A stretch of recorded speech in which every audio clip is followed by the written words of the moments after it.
أرسلناك إلا رحمة للعالمين۔ السلام علیکم ورحمۃ اللہ وبرکاتہ۔ کیسے ہیں آپ لوگ؟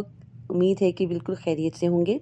پچھلی قسط میں ہم نے جنگ بدر کے بارے میں جو واقعات پیش آئے تھے اس پر بات کی تھی، خاص طور پر ابو سفیان کا مدینہ پر حملہ اور وہ جو جھڑپیں ہوئیں اور کعب بن الاشرف کا قتل۔ اب ہم جنگ احد سے شروع کریں گے۔ اہل مکہ نے بدر کے فوراً بعد دوسری جنگ کی تیاری اور منصوبہ بندی شروع کر دی، کیونکہ بدر میں ان کا نقصان اور سانحہ بہت بڑا تھا۔ دیکھتے ہیں کہ جنگ احد کیسے شروع ہوئی۔ اس کے پیچھے 4 وجوہات تھیں۔ ایک تو یہ کہ قریش نے رسول اللہ صلی اللہ علیہ وسلم اور اسلام سے مذہبی عداوت پیدا کر لی۔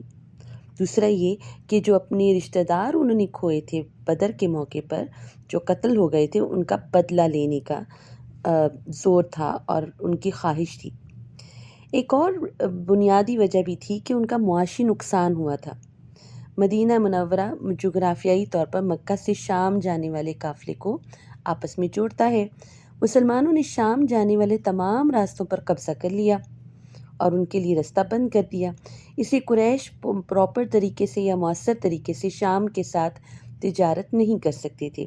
اس طرح ان کی معیشت اور حقیقتاً خراب ہو گئی اور برباد ہو گئی۔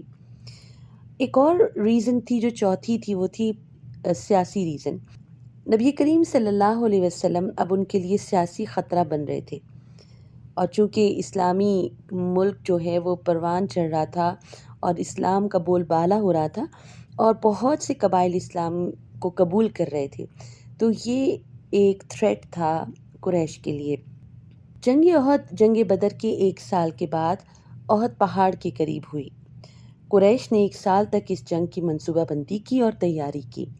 قریش، بنو کنانہ، بنو تہامہ جیسے بڑے بڑے قبائل تھے، وہ سب اکٹھے ہوئے اور پوری فوج کی تعداد 3000 تھی۔ احد کو ہم دیکھتے ہیں کہ یہ اسلام کا مقابلہ کفر کے ساتھ تھا۔ شروع میں قریش اور رسول اللہ کے درمیان تو جھگڑا تھا، لیکن اب یہ مسلمانوں کو بھی اپنا دشمن سمجھتے تھے۔ 7 شوال کو قریش مکہ مدینہ کی طرف روانہ ہوئے اور قریش نے 3000 آدمی، 200 گھوڑے اور 700 زرہ بختر اکٹھے کیے۔ اس بار وہ اپنی بہت سی بیویوں کو بھی ساتھ لے کر گئے، جن میں ابو سفیان کی بیوی ہند بن عتبہ بھی شامل تھی۔ کہا جاتا ہے کہ قریش کی جو 2 درجن خواتین جنہوں نے شرکت کی، وہ شعر گاتی تھیں، وہ شاعری کرتی تھیں، اور یہ کسی حد تک یعنی ایموشنل معاملہ تھا، تاکہ وہ مردوں کو اس بارے پہ آمادہ کرتی رہیں کہ وہ اپنی مردانگی کا مظاہرہ کریں اور پیٹھ پھیر کر جنگ چھوڑ کر واپس نہ جائیں، اور وہ انہیں خالی ہاتھ واپس آنے سے منع بھی کر رہی تھیں۔ ابو سفیان فوج کا اہم رہنما تھا اور اس نے خالد بن ولید کو انچارج بنایا تھا، اور دوسری طرف اکرمہ بن ابو جہل بھی اس کے ساتھ تھا۔ جب قریش نے مدینہ کی طرف کوچ کیا تو نبی کریم صلی اللہ علیہ وسلم اور مسلمان سب بے خبر تھے کہ قریش ایک جنگ کا ارادہ لیے ہوئے پوری تیاری کے ساتھ مدینہ کی طرف آ رہے ہیں۔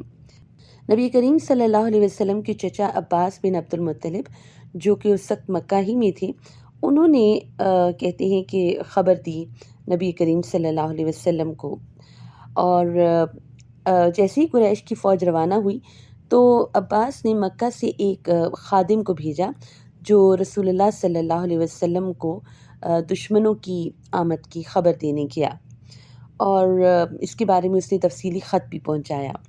آپ صلی اللہ علیہ وسلم نے انصار کے سرداروں سے مشورہ کرنے کے بعد ایک عام اجتماع بلایا اور اس سے بڑی خبر لوگوں کو دی کہ عام لوگوں کے ساتھ بہت احتیاط کے ساتھ شیئر کیا، تاکہ اس حملے کی جو کہ وہ وہاں سے چل چکے تھے اس کی اچھے طریقے سے تیاری کی جا سکے۔ اس میں حکمت اور قیادت دونوں بہت نظر آتی ہیں۔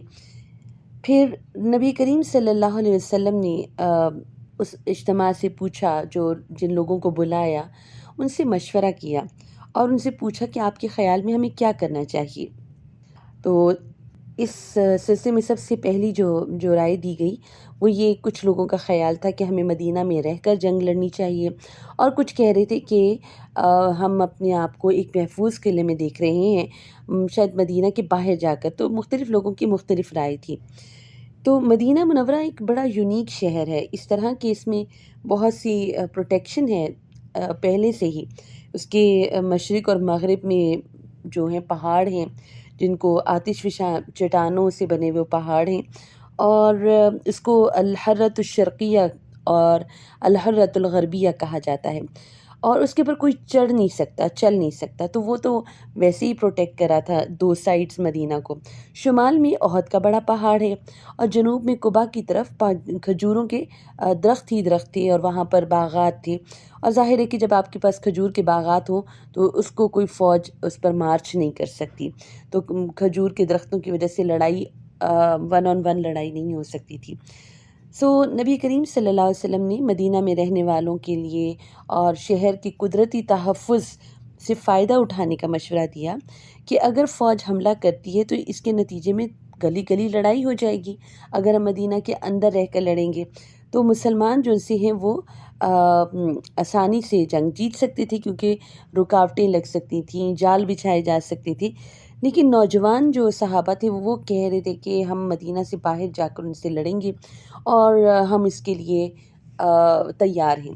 تو نبی کریم صلی اللہ علیہ وسلم نے ان کے اس مشورے کو پھر مان لیا، اور سب نے کہا کہ ہم اپنے گھروں میں بزدلوں کی طرح نہیں رہنا چاہتے، بلکہ ہمیں بہادروں کی طرح نکل کر میدان جنگ میں لڑنا چاہیے۔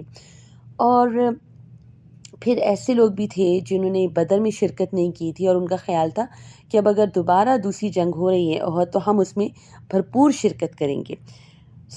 یہ ساری چیزیں بہرحال مل ملا کر رسول اللہ صلی اللہ علیہ وسلم کو یہ ریئلائز کروانے کی کہ ہم بہت پیشنیٹ ہیں، بہت ہم جنگ کے لیے تیار ہیں، تو آپ مدینہ کے اندر کی بجائے مدینہ کے باہر جنگ کی اجازت دیجیے۔